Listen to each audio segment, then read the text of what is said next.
as a whole, I'm really impressed with Jason's paintings.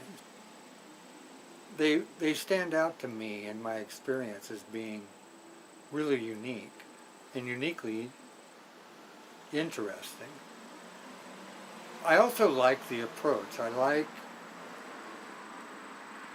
the idea that they aren't really about anything. You're not selling anything. The interpretation of these paintings becomes, I think, very personal. They evoke, I would imagine, like they do in me, they evoke in other people kind of thoughts and feelings that might be unexpected.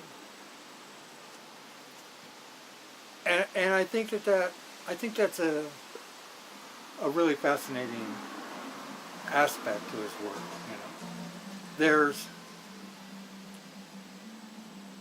the thing about the idea of putting something out there and saying, here it is,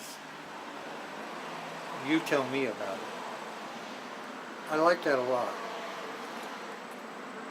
That's not to say that Jason doesn't make decisions in the painting process. He does, but I think I think they might be a little different, a little harder to get a handle on than the typical decision-making process in art. I think one of the biggest decisions that Jason makes is when to stop. When is it done? Nothing is ever perfect, nothing is ever right, and nothing is ever going to fully satisfy. But you reach a point where you know you've gotten as close as you can get, and if you can stop at that moment, I think that's kind of a powerful thing. Over the years, he's put all kinds of things in his paintings.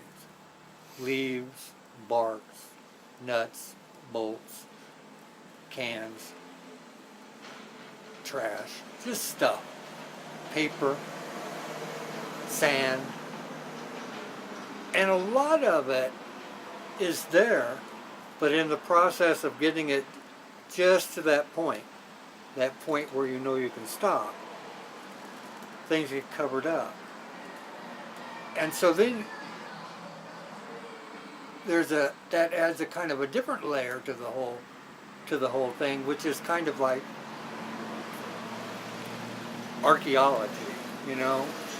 It's there, but it's not on top and you can't see it. So the question becomes, how much impact does something that's inside of a painting underneath, that's been covered up with paint a long time ago, what is the contribution that object is making to the painting?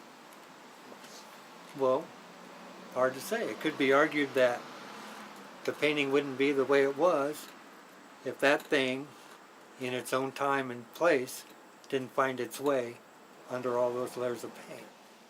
When I was in art school, the whole thing about viewing paintings was to step back. Step back, you know.